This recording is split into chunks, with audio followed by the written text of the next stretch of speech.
All right, this is a tutorial on how to use Message Center in Infinite Campus. One of the things that I use Message Center for probably more than anything is to just notify parents of students' progress in my class and what's coming up in my class in the future. So one of the nice things about Message Center to start is you can send out a new message, and I usually do it on Fridays, to parents of students who have missing work or are failing my class. And so once you click into Message Center, you're going to click New like I did before, and then this screen pops up. One of the things that you're going to have to pick is message type. And you can pick a class message, and that allows you to type in anything you want and send out to the parents of the students in your class. Or you can do a grades message or a missing assignment message.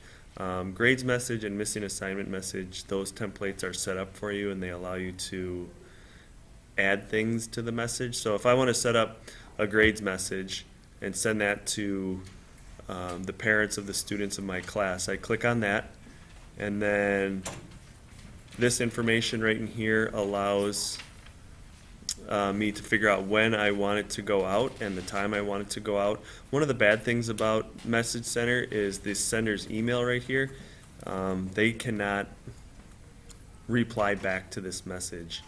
So when you type up a general message to the parents, I always put a disclaimer at the bottom, which you'll see in the future, that says don't reply to this, but they cannot reply to this message. So when you hit grades message, this is what pops up, and the nice thing is it will insert the student's name in those blue boxes, and then it also inserts the class. So if I had little Jimmy, it would say your student little Jimmy has earned a grade in this course, and then it would say 6th grade math or whatever the course is. So I really don't change much of that, and then I just click next. Although, let me go back. I can type in this if I want to, and typically what I would type in here has earned a failing grade in the course, and then I type, or I hit next. And then up here is where I will select the class I want it to go to, and I usually just leave it all students.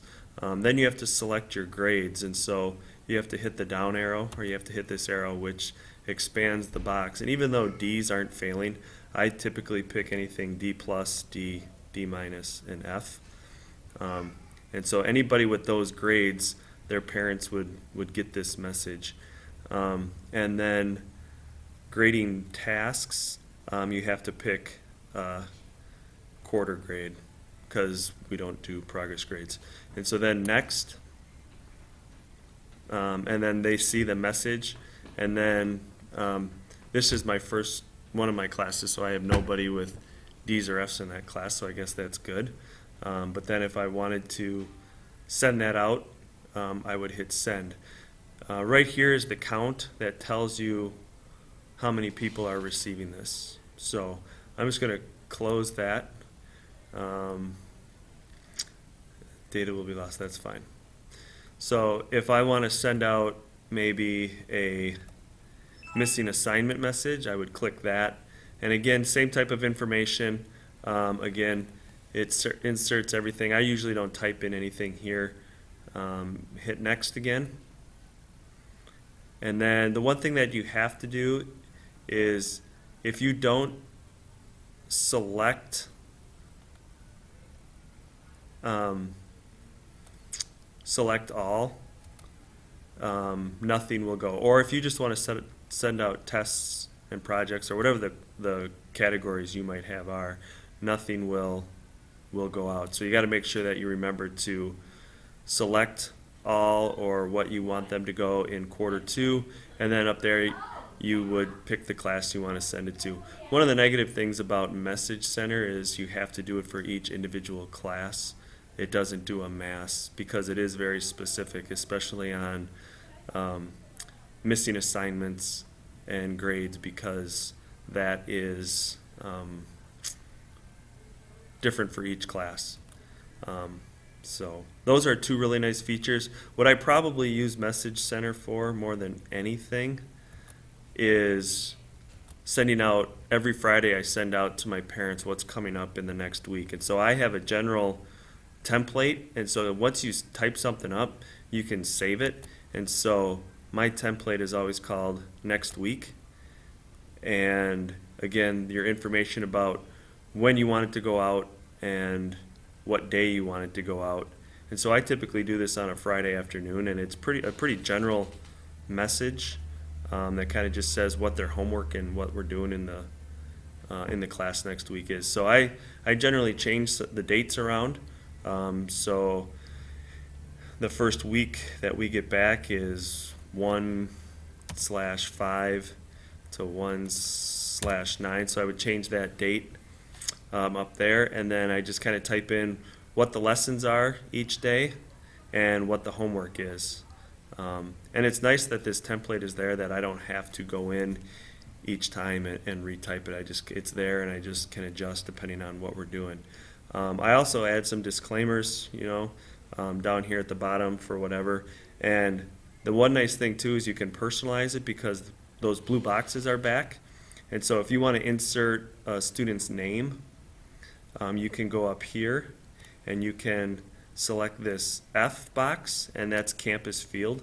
And that allows you to put a bunch of different things that Infinite Campus has in its database. And so I usually just go to demographics, click that, and then I would put first name, and then that's what would enter in the box. You could do first and last name. You could do whatever you want to kind of personalize each message to the parents. So that's where I found these boxes. And then I have some disclaimers and stuff in there, as always, because, again, right here, please reply to my email below, because this will not come back to me if they hit reply. So I type in, I switch all the stuff, and then it's the same as before. Click next. On this one, you got to make sure that you click the right quarter, and then here you're gonna. This one you can actually, if you have the same assignments for multiple classes, you can pick multiple classes that you want to send it to. So for me, my blocks 2 and 3, I generally type up the same message, send it out, and then I come back in and retype a message for block 1. So this one, unlike the missing assignment and grades messenger, can be sent to multiple classes. So then I would hit next. Oops, sorry, I missed a field. You can, on class message, you can select whether you want to send it to guardians and students, or just guardians. And so most of us have our Gmail account set up with our classes. So I typically don't email my students through this, but typically I email the parents through this. So I would select, typically on a Friday, still both. That way the kids know what's coming up next week as well. Next, and then here's what the message again will look like, and then how many people are receiving it, and then I click send, and then I'm pretty much done for the week. So that's how I use Messenger. It's a pretty good tool to kind of send a mass email out to parents if I don't have all of their email address, as well as getting them notification as far as how their students doing in school with Infinite Campus.